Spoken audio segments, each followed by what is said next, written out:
Nah, ini teman lama, namanya Vian Alizuel. Tapi panggil aja Vian lah, panggilnya Vian. Kita mau ngobrol-ngobrol santai nih. Sangat santai. Tapi sebelumnya mungkin saya mau nanya kabar dulu. Ya. Apa makna kegondrongan Anda ini?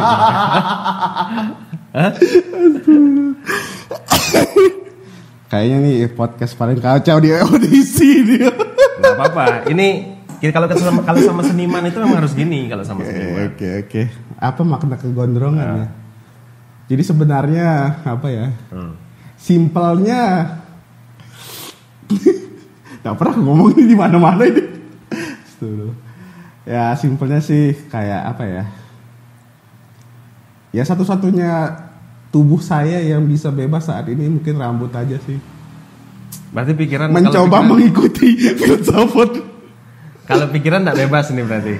Masih belum begitu bebas gitu. Karena ya adulting lah kata orang. Oh, adulting ya. Sebetulnya kalau masalah kita ngomongin gondrong itu saya dari dulu itu pengen gondrong sebetulnya. Tapi kalau Vian ini kan rambutnya lurus gitu kan. Kalau saya gondrong itu dia bergelombang. Ya, jadi nggak pernah bisa gondrong gitu. Betul. Nah, oke. Kita flashback Yan. Bentar, sebelum kita flashback. Oke, gimana? Buat yang mau, saya juga ada film dokumenter pernah gondrong. Bisa ditonton di channel saya.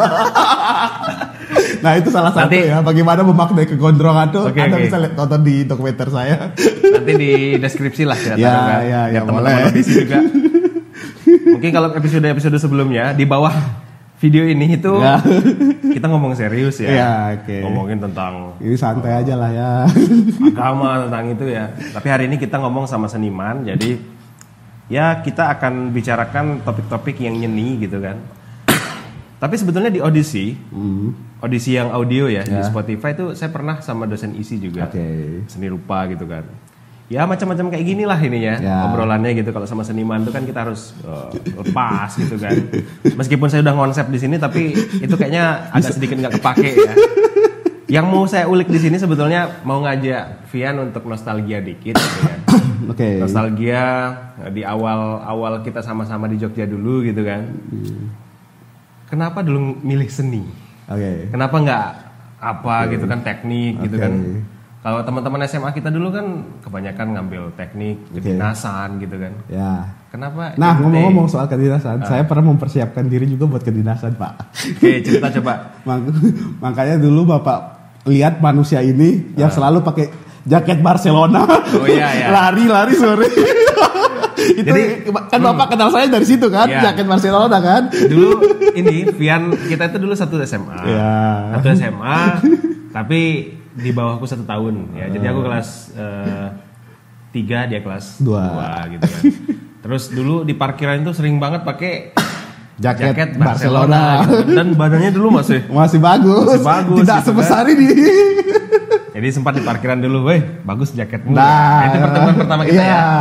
Perkenalan pertama interaksinya lah gitu. Interaksi itu. pertama gitu kan. Karena dulu kan saya kan Barcelonista sih. Jadi ngelihat ada adik kelas nih pakai jersey Barca, jaket gitu kan. Terus konsisten dia pakai itu terus gitu. Nah, oke, ngomong-ngomong soal kedinasan, kan di Lombok ini kalau kita lihat ada beberapa jurusan yang tidak populer atau jalan hidup yang tidak populer, benar nggak? Termasuk jalan hidup saya kan. Ketika filsafat di Lombok ini kan masih jarang sekali orang mengenal. Begitupun dengan seni, mengambil hidup dengan jalur fotografi, videografi untuk tidak mengambil mainstream seperti jadi guru atau jadi dokter, jadi yang mainstream lah. Itu kan tentu muncul pertanyaan, kenapa ngambil jalur itu gitu? Nah, ini mungkin jadinya agak serius kita ngomongnya. Ya, kita ini aja serius nanti. Serius santai lah ya. Jadi mungkin saya cerita dari ini dulu dari SMA ya.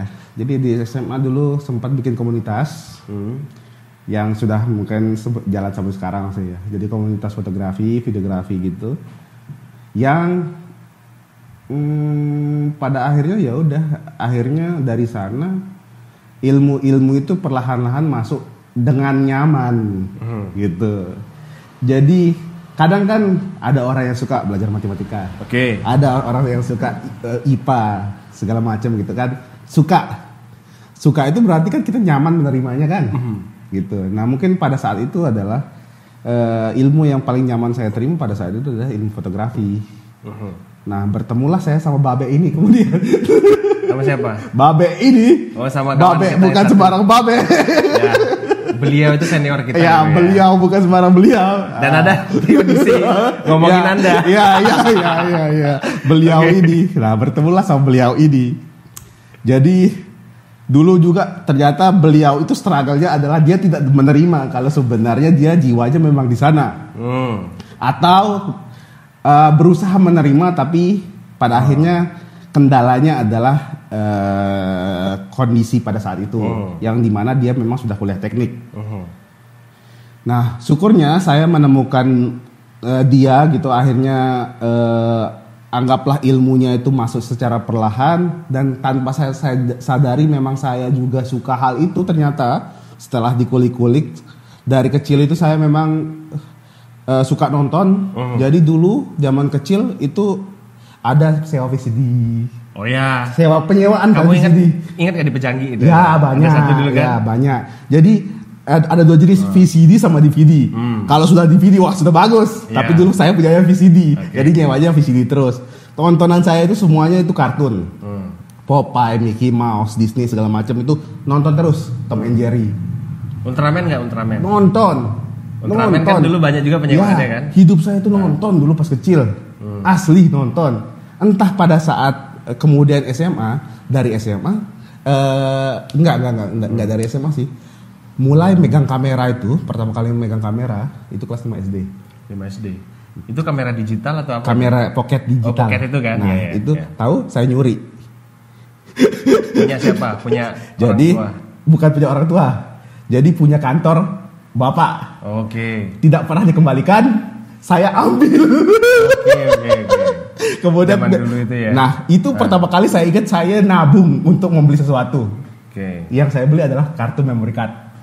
Karena kamera card. itu kan enggak ada kartu nggak berguna deh. Iya, kan? SD card yang masih besar itu saya nabung beli. Pas SD saya nabung beli SD card. Terus ada pokoknya toko komputer yang juga warnet dulu dekat SD 3 Selong gitu. Beli di sana dulu akhirnya. Nah, kepakailah kamera itu sampai kelas 8 SMP. Apa karya dulu yang dari kamera itu masih ingat nggak? Pokoknya pada akhirnya pas mau naik kelas 12 kan kita pisah kelas tuh. Naik kelas 3 SMP, kita pisah kelas. Saya buat di situ saya buat video pertama saya. Video kelas. Video saya buat video pertama di hidup. Oke. Slideshow. Buat pakai Windows Movie Maker. Oh, Windows Movie Maker. Iya. Buatnya di lab sekolah PIK. Waktu itu kan geng sama Pak, ada kan Pak, pokoknya Pak siapa ya lupa, pokoknya yang jaga lab. Akhirnya saya pakai buat ngedit dulu. Pakai lagunya Superman is Dead. Jika kami bersama kita bersinar. Ya itu yang itu. Saya edit cuma slideshow foto doang. Dari momen-momen yang kita ambil selama kelas 8 itu. Nangis teman saya Pak. Itu jadi kenangan gitu kan? Jadi kenangan. Pada akhirnya tanpa sadar. Itulah video yang pertama. Masih ada nggak videonya sekarang? Facebook saya kena hack. Oh di situ ya? Jadi Facebook saya kena hack 2022. YouTube juga kena hack. Jadi itu dari situ awalnya, kemudian muncullah terdengarlah nama SMA 1 Selong yang punya AFS-nya. Oh ya, jadi setiap kelas itu dulu di sekolah kami itu ya, itu diperlombakan gitu ya. Ada kompetisi. Jadi sebelum lulus itu kita bikin film pendek gitu. Entah itu ada yang seperti apa konsepnya, tapi terserah pokoknya intinya itu jadi kenang-kenangan gitu ya. Tapi kebanyakan kayak mereka itu pakai ini ya, fiksi gitu ya. Ya, pokoknya aja pokoknya have fun gitu. Have fun gitu ya. Pokoknya jadi memori kelas aja gitu, tapi bentuknya film gitu. Ya, untuk kenang-kenangan. Ya, jadi apresiasi film siswa itulah yang akhirnya membuat saya masuk SMA 1 Selong. Dan kembali tadi kenal ke Babe ini. Ya. Nah, sebut aja Bung Amir Fauzi ada di audisi ya. Ya, Amir Fauzi, Babe. Sekarang jadi warga Jogja juga sama kayak saya. Babe betul. Ya akhirnya diajak kelas sama orang ini. Sampai dibela-belain. Ketemu orang tua. sama dia. Ya, saya tahu ceritanya nah, itu. Ya. Untuk meyakinkan orang tua untuk bahwa meyakinkan orang tua bahwa ya ini nggak ada salahnya gitu. Nggak ada salahnya buat belajar gitu. Okay. Yang paling dikhawatirkan kan memang dulu beban saya kan pengen ngelanjutin bapak gitu. Oh ya, bapak kan IPDN. Kan? Ya dulu. Tapi sekarang kan dia IIP. Nah kemudian akhirnya Wawan yang lanjutin. Kan? Adiknya. Yang sempat dia sesali gitu. Kenapa gara-gara Anda tidak masuk saya yang jadi masuk gitu. Iya. Padahal dia juga sebetulnya kan suka gini-gini juga kan. Iya. Itu karena saya. Kakaknya kan. Itu karena saya. Gitu. Oke, misalnya kita persingkat SMA nih, masuk SMA. Terus kan namanya di SMA itu kan kita didampingi oleh guru BP dulu kan untuk menentukan nasib kita ke depan gitu. Kan. Idealnya gitu kan, ngarahin jurusan apa gitu. Nah, kenapa atau ini pengaruh besarnya Amir tadi, ataukah komunitas, atau memang oke, saya ngambil jalan ini nih. Kalau teman-teman lain kan ngambil teknik sipil, ngambil ini. Nah, karena dulu pas belum populer loh itu, pas zaman-zaman kita kan. Kalau saya itu tamat 2013, ya 2014 gitu kan. Nah di zaman-zaman kita itu belum populer itu pilihan masuk untuk jurusan seni itu, belum populer sekali itu di sekolah kami dulu. Nah apa yang bikin Vian tetap, artinya oke, kan banyak orang, aku suka motret, suka bikin video gitu kan, film, tapi sebatas hobi gitu, tidak untuk mengambil jalur itu sampai ke kuliah gitu, ngambil jalur itu gitu. Kenapa ini? Oke, ini mungkin pertama kalinya juga saya ngomong di Koadi ini karena nggak pernah ngomong sama kita berteman ini ya.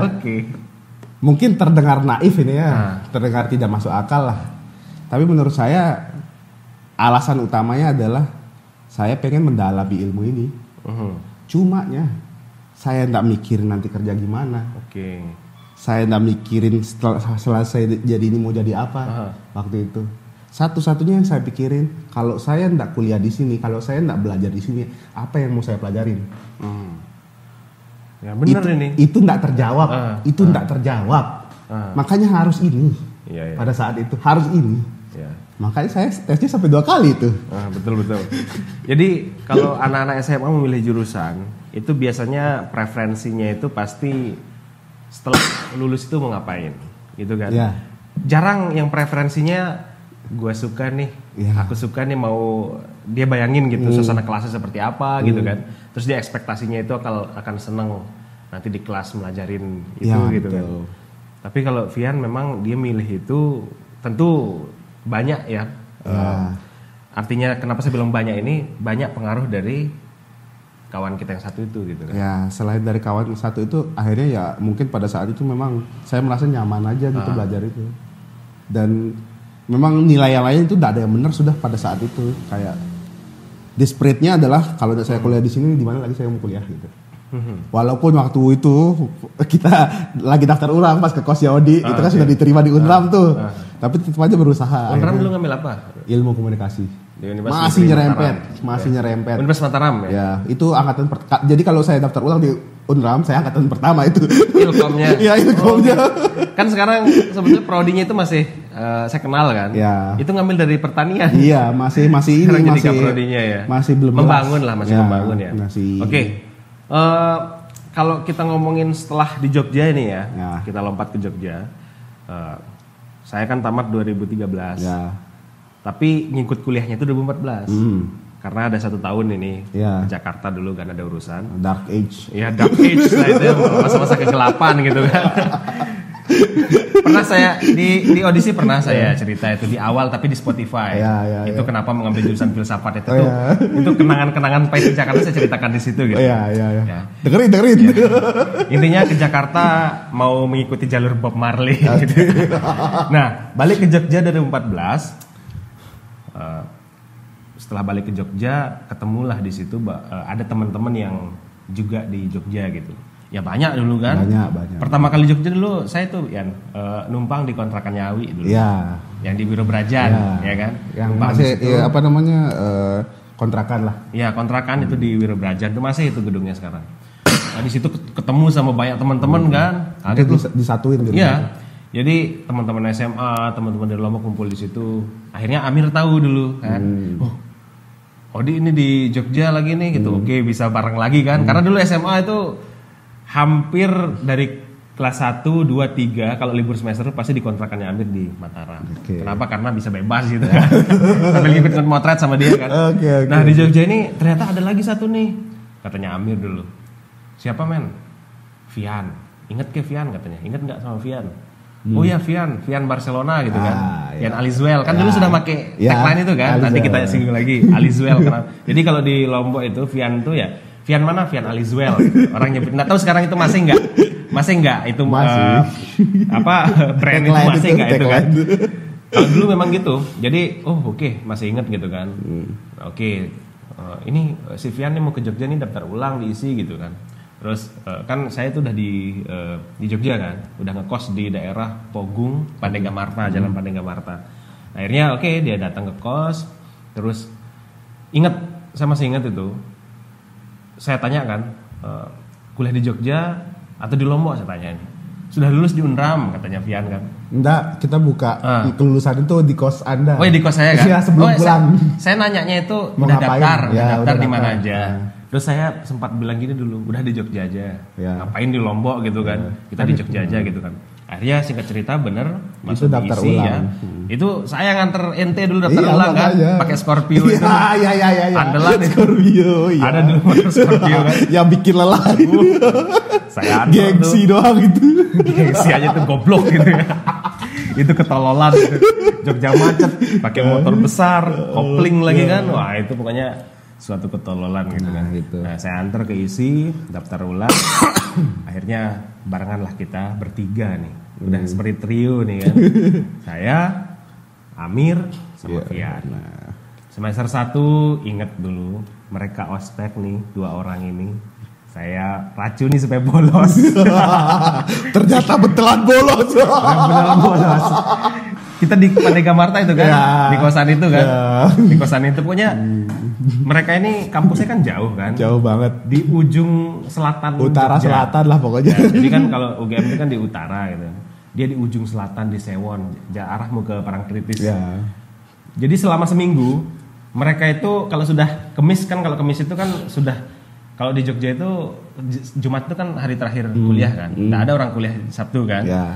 Jadi kalau udah Kemis, Jumatnya itu mereka kosong, Kemis malam Jumat tuh pasti ke kosku gitu kan. Ya.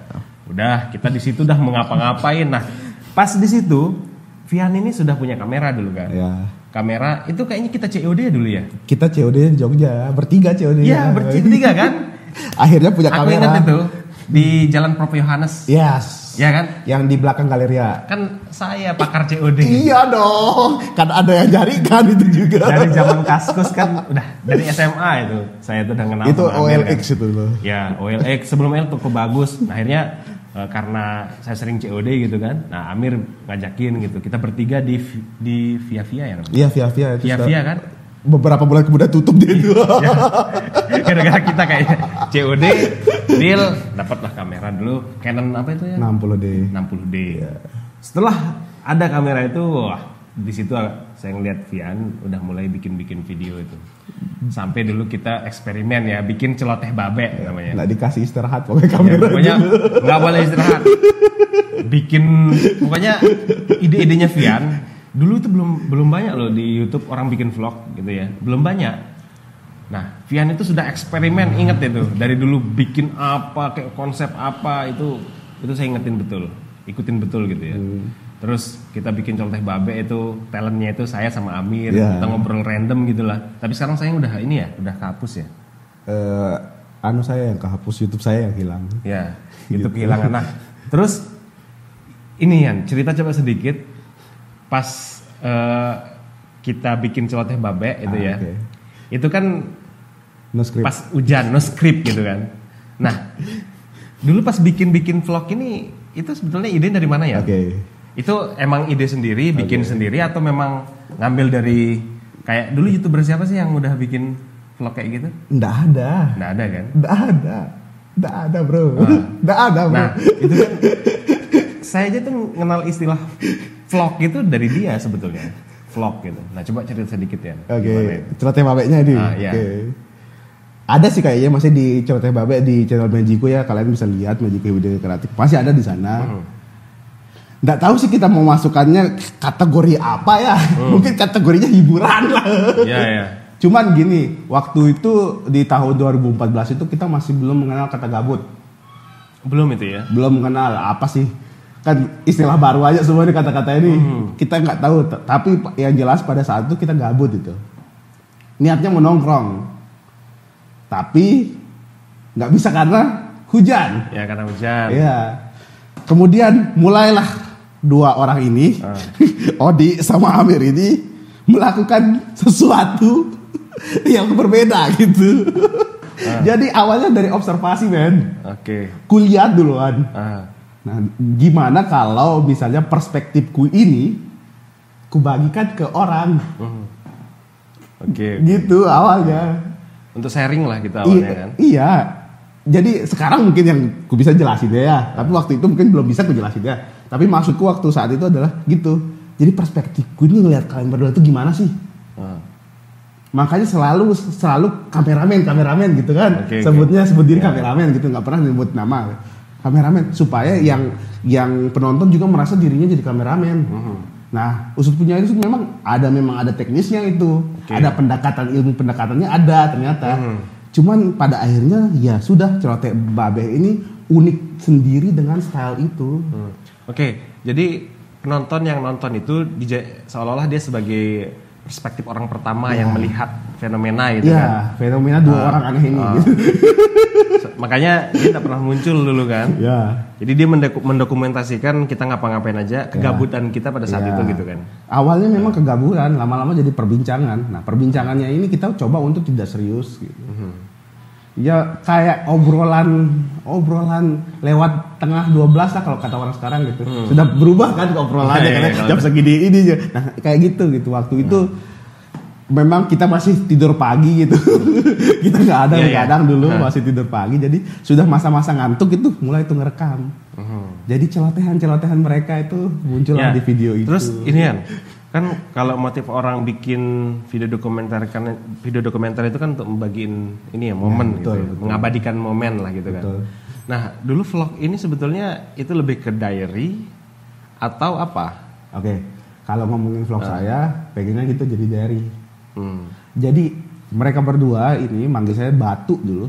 Kenapa men? Kenapa manggil saya Batu men? Coba jelasin dulu. Karena dulu badan Anda gempal seperti batu. Bukan.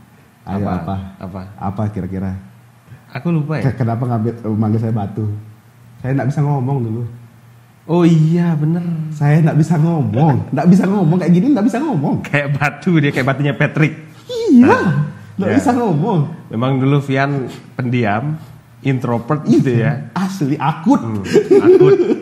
Makanya sekarang 180 derajat nih. Dia sekarang sudah rame gitu kan. Jadi dulu kenapa kita panggil Batu itu karena diem. Jadi misalnya nongkrong sama orang gitu, ya udah diem sendiri, nggak mau ikut perbincangan, nggak bisa ikut. Makanya kita panggil Batu gitu ya. Oke, terus dulu kan udah lama nih kita kenal sama Dota gitu ya. Terus kita belajar main Dota. Kalau Vian lebih dulu, terus saya itu kan lebih belakangan gitu kan. Akhirnya kita ngedota terus setiap hari gitu kan. Tapi seling-seling itu dia ada aja projectnya. Project bikin video dokumenter, bikin vlog gitu ya. Dan itu kadang dia pergi sendiri lah mau kemana aja gitu kan.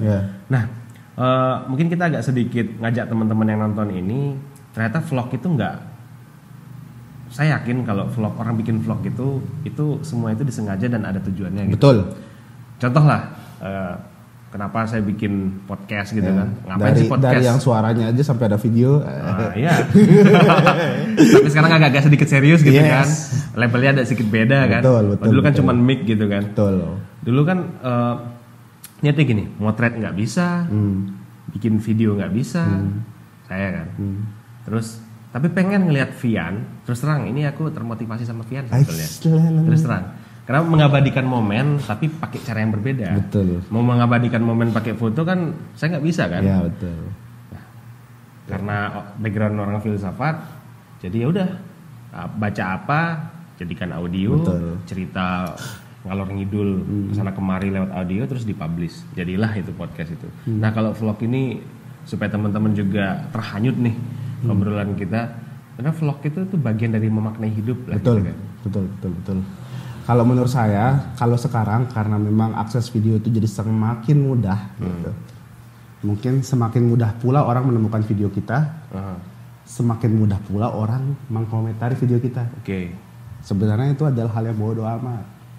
Jangan hal yang pertama yang kita lakukan sebagai orang gitu, atau punya tujuan misalnya anggaplah buat vlog gitu. Pertama saran mungkin dari setiap orang yang mungkin pernah membuatnya adalah mulai aja. Mulai aja buat vlog. Pada akhirnya nanti kalian punya alasan gini.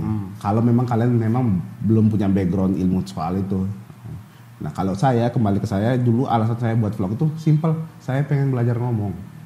Supaya karena kalau stigma batu itu agak sedikit melunak ya. Jadi batu PA. Iya, saya belajar ngomong. Masa ada vlog kita gak ngomong? Iya benar-benar. Kan gitu kan. Halo guys, dulu kan baru-baru awal-awal itu. Ya Allah, itu malu goblok. Kayak batu bener-bener. Tapi maksa, dipaksain gitu loh. Awal itu kan, ya bener kata orang, awal itu memang yang paling berat gitu. Langkah awal itu yang belum berat. Sampai kan dulu Vian monolog gitu kan, itu berarti belajar juga betul, ya. Itu belajar galau guys.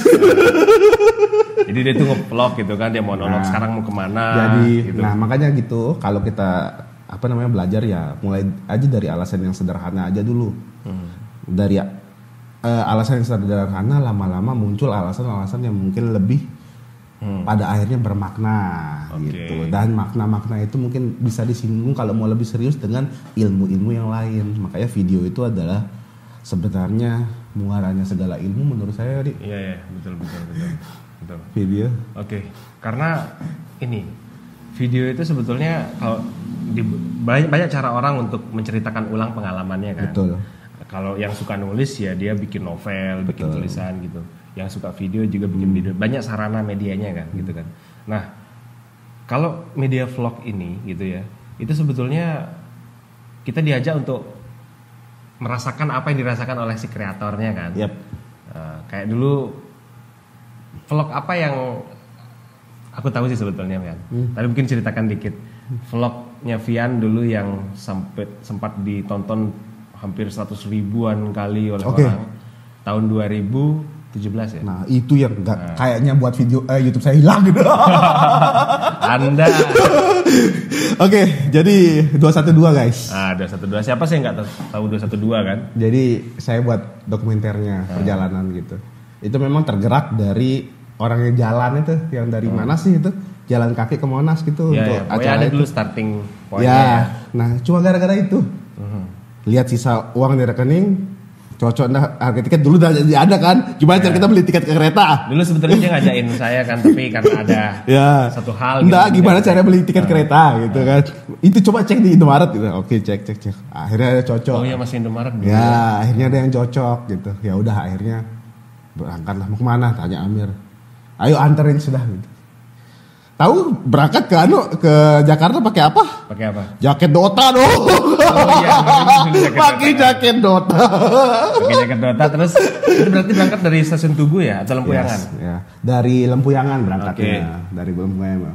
Itu memang perjalanan itu murni ya, enggak ada maksudnya memang gerakan hati aja gitu. Pengen ikut gitu. Enggak berdasarkan pengaruh politik lah, segala macam, benar-benar kayak ya jadi manusia pada saat itu gitu, manusia mempercayai Tuhan gitu waktu saat itu.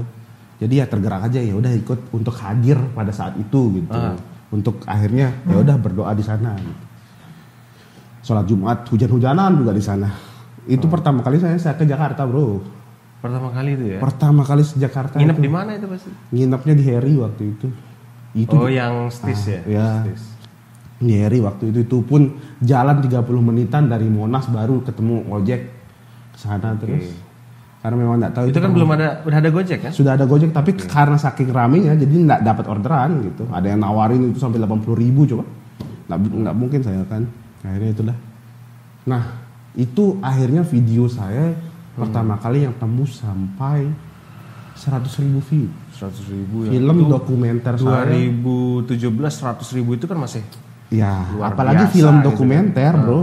film dokumenter yang dan itu kan maksudnya nggak direncanakan dari jauh-jauh hari kan bikin video dokumenternya itu kan. Kalau memang dokumenter saat ini kan viral terus ya gara-gara Watch Dogs ya. Kan viral terus di dokumenter, dulu nggak ada. Watch Dogs juga dulu masih belum ada marketnya, belum banyak. Itu sampai 100.000 view. Itu video dokumenter itu memang itu murni guys, murni nggak ada politik, tapi sayangnya itu, kalian tidak bisa tonton sekarang. Masih udah nggak ada ya sekarang. YouTube saya beneran hilang. Maksudnya nggak filenya itu nggak ada arsipnya gitu. Ya gitu. Jadi karena saya tahu kan saya geek kan, suka banget sama teknologi kan, saking percayanya saya sama Google gitu kan. Oke. Jadi semua video saya setelah saya upload, saya hapus videonya karena memang device saya terbatas dulu kan, nyimpan nggak bisa lah gitu segala macam. Jadi saya percayakan semuanya itu saya upload gitu. Itu insya Allah aman gitu kan. Ternyata tidak. Dengan saya yang Anda tahu saya sistem keamanannya bagaimana kan. Kalau soal ini tembus Pak. Saya lebih. Semua orang tahu password saya. Gitu. Amir itu tahu sudah. Ya gitulah pokoknya. Dulu two factor verification itu belum populer. Itu saya sudah pakai. Dan memang itu waktu itu masih ribet. Nah itu tahun 2022 kemarin ditembus. Facebook Gmail hilang, Facebook hilang. Padahal Gmail pribadi ini saya tidak pernah gunakan untuk misalnya nyoba-nyoba untuk daftar apa segala macam enggak. Saya itu selalu pakai secondary email. Oke. Wah. Ini padahal sudah mempersiapkan keamanannya dengan matang-matang gitu ya. Betul, tapi tembus juga. Itu pun di depan mata ketembusnya. Kayak gimana di depan mata? Jadi gini, jadi kalau setiap saya login itu pasti ada pemberitahuan di HP. Nah ini pemberitahuan yang masuk itu bukan login, tapi ganti password. Langsung ganti password. Pemberitahuan kedua, log out. Sebentar, kalau YouTube di hack kayak gitu tuh karena apa? Karena banyak subscribernya atau? Nggak tahu. Tapi yang paling ini gara-gara video itu sih. Iya sih.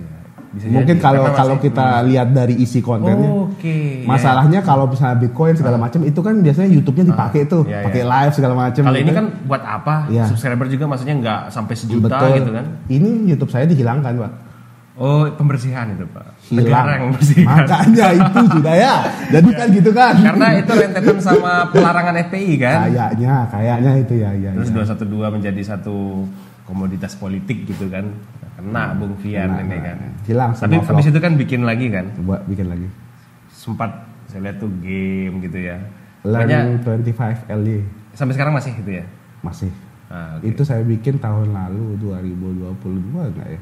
Iya Mei 2022. Terus kan pas sering main game-game itu kan? Iya 2022. Pas sering main game terus live gitu ya? Iya.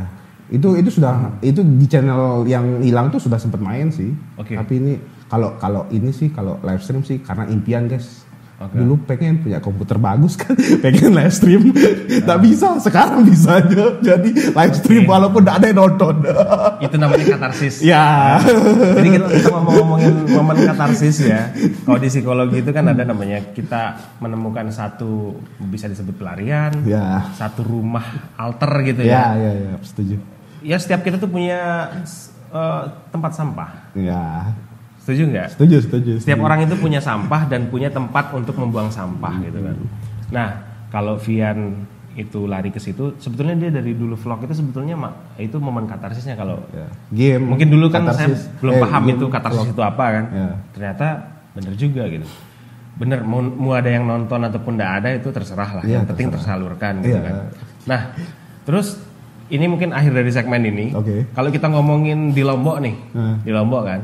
Di Lombok itu kan sangat unpopular kan, nggak populer, unpopular kalau orang nyebut mau menggantungkan hidup di media kreatif. Nah gitu. Nah gimana pendapatnya Vian? Betul.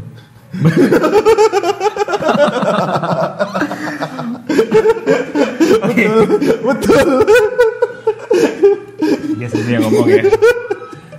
Selain nggak populer, terus menggantungkan diri di situ gitu secara finansial ya, dan di Lombok lagi nih kan. Kalau kita ngomong Lombok ini kan sebetulnya bisa kebaca lah. Orang akan pada saatnya akan luntur idealismenya lalu mengambil jalur aman. Dia bisa jadi PNS atau jadi pengusaha tembakau atau apa gitu. Betul. kenapa tetap konsisten di jalur ini? Sebenarnya Sampai ini sebentar, kita di studionya loh ini ya. Ini kecil-kecilan. Ya.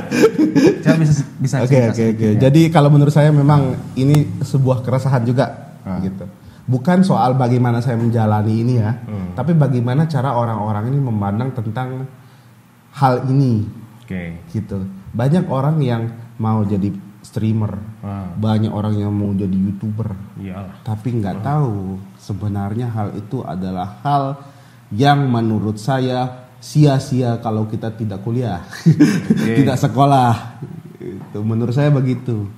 Gitu. Karena banyak yang memikirkan kalau itu sudah bisa jadi main job. Padahal saya rasa belum bisa. Saya sendiri ya ngomong. Belum bisa. Konteks Lombok gitu ya? Enggak cuma Lombok. Indonesia sebut saja. Orang-orang yang mau jadi YouTuber itu, kalau kalian anggaplah memang kalian dari orang yang tidak tahu mau kerja apa kemudian tiba-tiba jadi YouTuber, itu adalah pilihan yang kurang tepat. Gitu. Maksudnya kecuali Anda anak orang kaya, kemudian Anda punya dompet yang tebal, silakan coba. Sudah punya banyak gitu. Privilege lah ya. Kan soalnya kan setiap pekerjaan memang butuh modal. Dan ini masalahnya di dunia seperti ini, modalnya itu bukan cuma uang, waktu juga. Gitu. Nah, kembali ke Lombok. Kenapa sulit? Karena memang banyak dari orang-orang di sini belum paham sebenarnya apa bedanya orang yang profesional sama orang sama ya udah video yang diambil sendiri. Itu yang belum paham. Dan yang saat ini saya lakukan itu sebenarnya bagaimana caranya hal ini, industri ini itu dianggap sebagai momen. Gitu. Jadi momen ini sangat disayangkan kalau tidak diterekam dengan baik. Jujur sama Odi nih, pas Odi minta saya dokumentasikan Odi, saya takut. Jujur. Itu makanya saya jarang ngambil job wedding. Saya takut tidak maksimal. Karena itu momen sakral ya. Karena itu momen sakral. Sebetulnya pas acara saya ya, pas nikah itu kan, itu di Jogja itu lebih sakral lagi tuh. Pas akad kan, itu Amir. Dia keringetan gini. Inget tuh namanya sakralnya nikah itu ya. Pas Amir nikah kan dia nangis kan, itu saya ketawain, saya aja-ajain itu kan. Itu video Amir aja saya. Tahu videonya Amir saya edit 2 bulan sebelum 1 tahunnya. Karena saya nggak tahu gimana cara bikinnya gitu. Apalagi di momen akad itu gitu ya. Nah, lanjut yang tadi. Gitu. Jadi memaknai momen itu, walaupun anggaplah orang-orang orang-orang awam selalu melihat video kita itu sebagai video yang baik gitu loh. Ada perspektif itu. Tapi saya jarang menggunakan hal itu. Saya selalu kembali ke diri saya sendiri. Ini sudah baik atau belum? Sampai sekarang itu menjadi keresahan saya. Video saya, foto saya sudah bagus apa belum? Ini orang-orang ini, semua orang-orang ini yang lancar jobnya ini, itu kok bisa kayak gitu? Itu selalu jadi pertanyaan saya. Gitu. Ini mungkin karena saya terlalu nggak tahu ya, idealis mungkin atau bagaimana ya. Tapi saya merasa itu betul-betul nggak bisa main-main di situ. Makanya selalu saya di setiap pekerjaan saya nggak mau kerja kalau kita nggak ngomong dulu. Gitu. Kita harus saling paham. Saya bisanya begini, Anda maunya begini, gitu. Itu yang selalu saya tanamkan, dan memang itu berat kalau di Lombok. Karena di Lombok maunya ya udah, kita mau video ini berapa Kak? Gitu. Masih di sana. Masih di sana. Yang saya mau tumbuhkan di sini memang makanya di tipis-tipis ya, nama studi saya tipis-tipis. Itu tagline itu project on your budget. Jadi berapapun budget kamu, kita omongin dulu aja. Kita sama-sama setuju, ya ayo jalan. Gitu. Yang penting kita sama-sama tahu dulu, sama-sama mengerti. Nah, hal ini yang sulit dilakukan, sehingga kalau betul-betul kita melakukan hal ini dan terus-terusan di sini itu capek banget. Nah, harus ada hal lain yang kita lakukan kalau di Lombok. Nah ini kan kita ngomongin soal pasar kan. Idealisme pasar. itu pasti ketemu lah itu ya. Dalam artian ketemunya itu entah dia akan tubrukan atau akan saling tolak menolak, itu kan pasti ketemu dia di situ. Ada melting pointnya. Betul. Nah, Vian ini sebetulnya dia idealismenya itu tinggi teman-teman ya. Dari saya mengenal dari awal gitu kan. Sedangkan market di Lombok ya itu sebetulnya yang pertama tentu pragmatis dan sangat-sangat komersil gitu ya. Seperti tadi katanya Vian, mau bikin video ini berapa gitu ya. Gitu. Nah, kalau kita ngomongin bisnis kan sudah berapa tahun nih jalan? 3 tahun. 3 tahun. 3 tahunan. Oke. Bagaimana Vian mengharmoniskan, mungkin bahasa lainnya itu, bagaimana dia bisa ketemu nih antara orientasi komersilnya dan orientasi menjaga idealismenya. Oke. Caranya adalah kerja pada saat kerja, main-main pada saat main-main. Oke. Nggak mau nyampur. Work hard, play hard ya. Ya. Betul-betul itu apa ya? Kalau katanya Panji, work life balance gitu. Oh. Tapi kalau dia itu work life trampolin. Oke. Gitu. Jadi ya udah loncat-loncat aja hidupan ini gitu. Jadi kalau ya saya waktu itu saya pernah berdebat juga sama adik kan. Ya sudah di fase kita bisa diskusi lah sekarang gitu. Jadi dia kenapa nggak setuju sama ini gitu.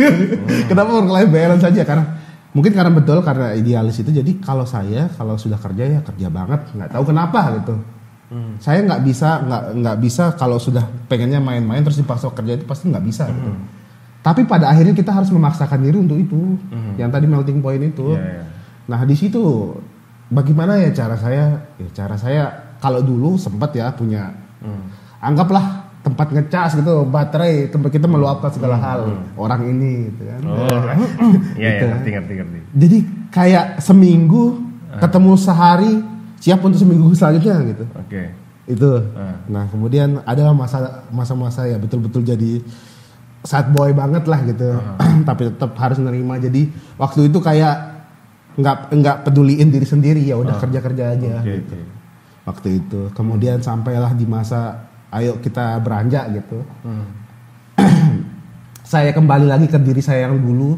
Ini sebenarnya dulu pas saya pengen punya studio, saya mau ngapain? Oke. 3 tahun awal itu ya, awal tahun pertamanya. Bukan, ini kan punya studio aja ini kayak betul-betul nggak kepikirkan lah gitu. Tapi sudah pernah direncanakan lah gitu kan. Dulu pas saya misalnya kalau saya punya studio, saya mau ngapain sih? Nah, saya tuh pernah di fase saya tuh nggak mau ngambil gambar. Pokoknya males, video itu males bro. Karena sudah enak betul. Karena perasaan sendiri, karena lain hal lah faktor-faktor itu yang membuat enak itu. Tapi kembali lagi, saya nih untuk ginian ini ngapain gitu. Anggaplah misalnya ini walaupun ini tidak beruang pada saat ini, tapi kan dulu ini jadi impian. Nah, yang selalu jadi pegangan saya adalah bagaimana saya mewujudkan impian. Padahal impian saya ini sudah terwujud loh. Tapi kamu kenapa kamu tidak menjalani impianmu dengan baik? Nah, itu yang saya pegang sekarang. Jadi dulu kalau nggak dapat duit, saya malas. Pernah itu.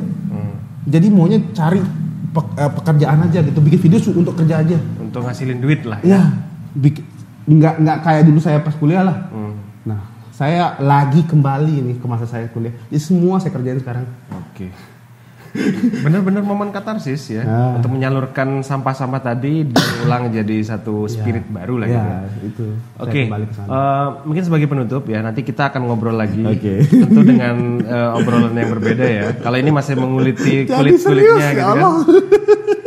Dari studio ini punya mimpi nggak? Nah, kita ngomongin inilah ya. Kayak orang-orang film-film cerita superhero itu ya. Dari studio ini mau apa untuk Lombok?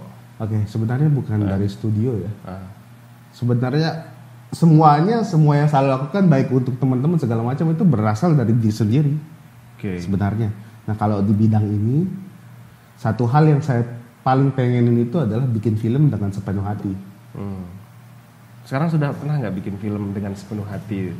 Sempat mencoba untuk membuat pada tahun 2022. Itu berdasarkan pengalaman. Learning to fly itu anggaplah filosofis baru saya itu. Oh, iya. Kan anggaplah Al Isbel sudah di badai. Okay. Nah ini learn 25 elite tulisannya kan, itu sebenarnya learn to fly bacanya. Yeah. Tapi kenapa ada 25 di sana? Karena di situ momen saya berumur 25 tahun. Oke. Di umur 25 tahun saya masih belajar terbang.